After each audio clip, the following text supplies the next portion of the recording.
Hi, this is Robb Thompson. Welcome to our Google Hangout. This is not Linda today. She's not with me. This No. is a friend and fellow pastor, John Paledino. John, thanks for being on our Google Hangout today. We're real excited about you being here. And why don't you tell us a little bit about what you do and where you're from? Well, I'm from this area, but I'm in Tampa, Florida now, and I pastor church there. And good to be up here visiting this week with that's you. phenomenal. Yeah. What do you mean good? It's absolutely great. But tell me, how long have you been in Florida? And you grew up here, but how long have you been in Florida? I've been in Florida a little bit over 12 years now. 12 years. My goodness gracious. Just seems like last year it was just only like 11 years. I know. Now it's 12 years. It's 12 years My now. goodness, man, that's great. And so that is really, really good. So tell me, what is the temperature of the body of Christ in Florida? I mean, are you seeing, is there hope? I mean, for the future? Oh, there's hope. It's, what do we need to pray about? How can we pray for people? Well, I think people need to get out of the lukewarmness of Christianity and really get back into more of a relationship. I think all of America, I mean, whether a person would call themselves religious or not, mm-hmm. all of America is really crying out for something deeper than just attempting to go to work and make some money. No, that's true. Do all that kind that's of true. stuff. But that's people are empty, and even you see many Christians because they're not really putting the effort into their walk with God, and many times they're the same or even worse than others that have no relationship. And I can tell all of you that no matter which area of life that you work in, whether you work in the private sector, the governmental sector, whether you work in the religious world or whether you work in the business world, and you may work in both at the same time, the biggest thing that you'll ever face if you desire to be a leader is that you'll face loneliness. I had a great leader, very famous man, text me yesterday, or actually came up on my computer screen. And he just said, Robb, he said, I am so lonely. I'm so lonely because for a leader, many of you need to know that you can be in a room full of people and be the loneliest man in the room. That's true. And feel like you're just so alone. And so you have to find the right individuals and be around the right people. But I got a couple things I want to talk to you about today. I'm excited. This is Super Tuesday 2 right here. And so we're going to talk about that for a sec. But first, I want to talk to you about something that's out there that's coming closer every day. And that is the Apple iCar. Think, what? I didn't hear about the Apple iCar before. Well, in about 2012, Apple began to really do an exploratory study on what it would take for them to put together the Apple iCar. Now, they've done it so quietly because, as you know, Apple usually does. They've done it so quietly that people never even knew that they were doing it. They used one of their shell corporations, one that had a different name, to be able to go to different car makers and to different places undetected, almost kind of like the way that Walt Disney had bought all of the property around Disney World in Florida. That's how he did it. And so people, they're using this Shell Corporation to be able, not Shell Oil Corporation, but just a Shell Corporation, which means that there's nothing inside it. That they're using this corporation to be able to go and explore how to be able to put it together.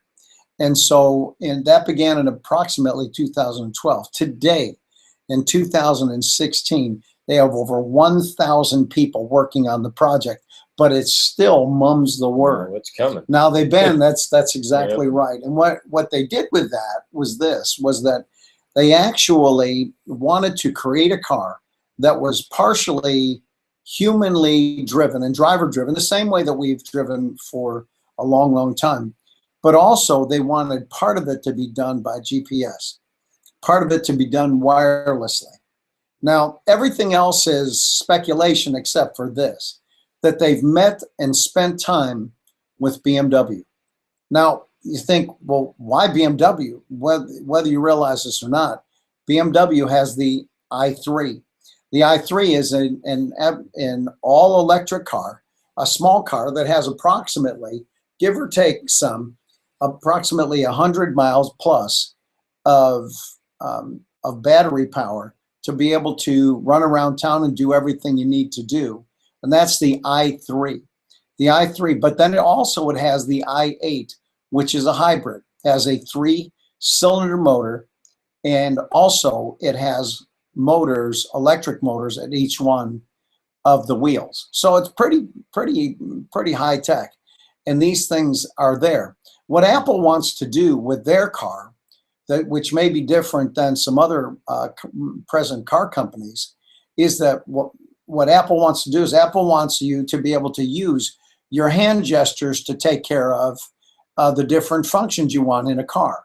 Right now, what you do is you touch a button and you hit something and then it begins its function.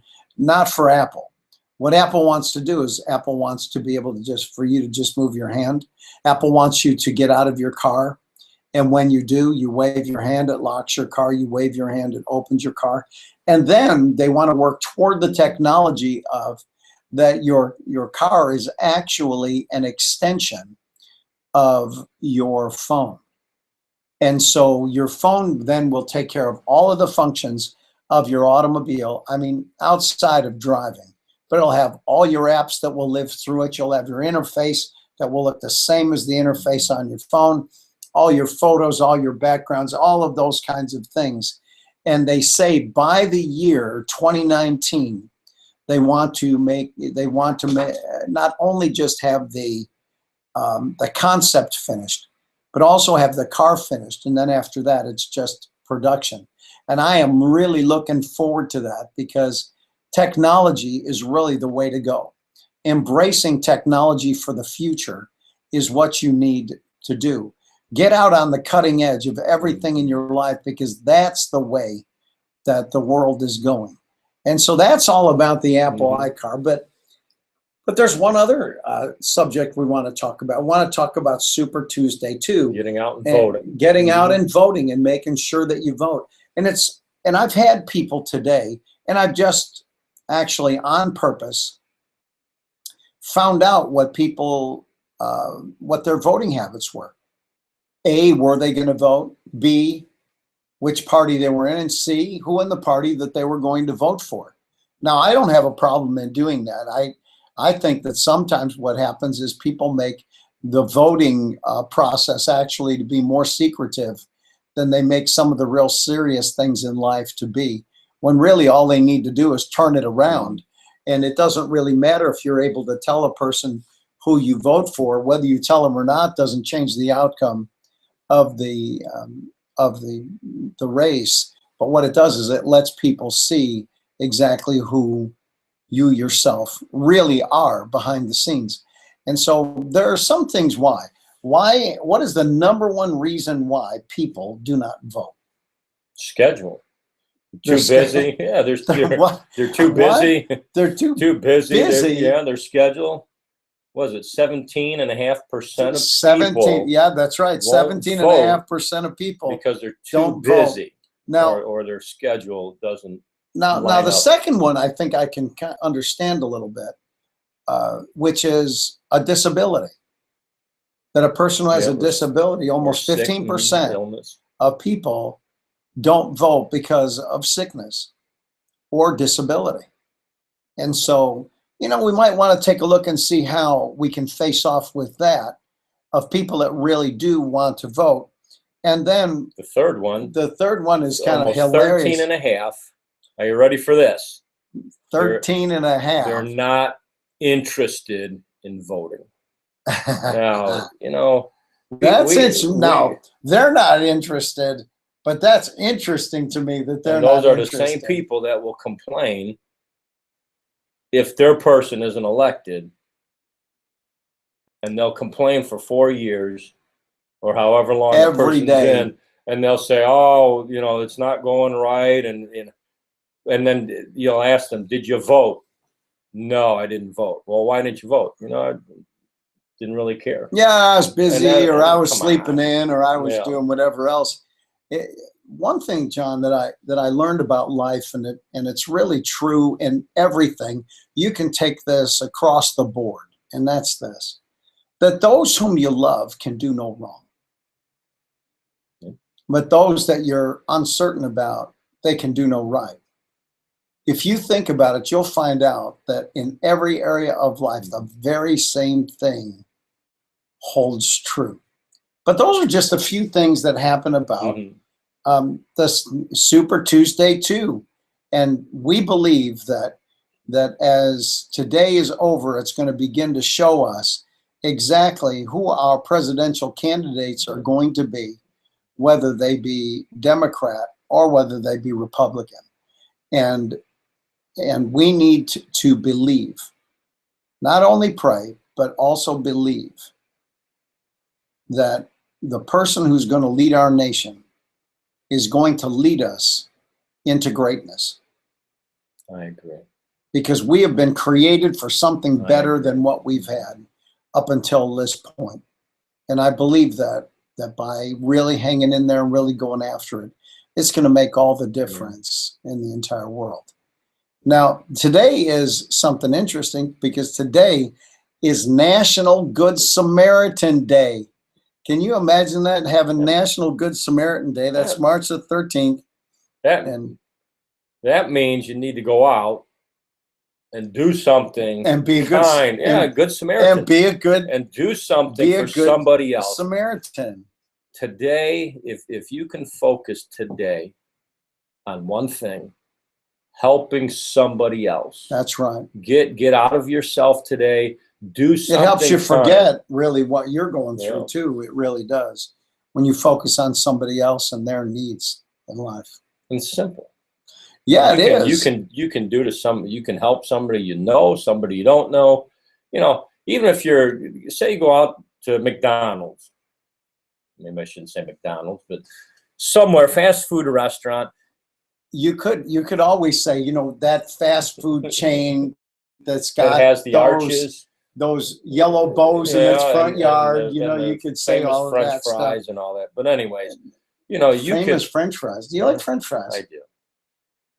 I love French fries. How do you like that, folks? Anyways, you heard it here. Yep. John Paledino loves French fries. No, but if you're in line, $5, $6, you can buy someone's food and make their day. But even that goes along with that is that $5, the way that you feel for that $5, there isn't another $5 in life that you could ever invest to give you the kind of feelings as being able to pay for the groceries of the granny that's standing in front of you. And if you want to know more about Good Samaritan Day, you can go to nationalcalendarday.com and find out all of the history that goes along with National Good Samaritan Day, which is today, March 13th. 15th. And so March 13th, today's the 15th? Yep, today's the 15th. How do you like that? March the 15th. I lost 2 days and never even knew it. Can you imagine my clock actually didn't just jump back an hour. It jumped back 48. Yeah, 48 hours. And I never even knew about it. National Groundhog Day twice. I've lived it over and over again. But I want to thank you for coming on to our Google Hangout and spending this time with Linda and myself, although that John is actually sat in her seat today. Yes, I did. And so please, just what I want you to do, I want you to go over there and like our page, follow us, and that's at Robb Thompson or at Linda Thompson 74. And please do well for others today. Go out, make sure that you vote. And if you can, get yourself an iCar when they come out. We'll talk to you next week. Have a great day.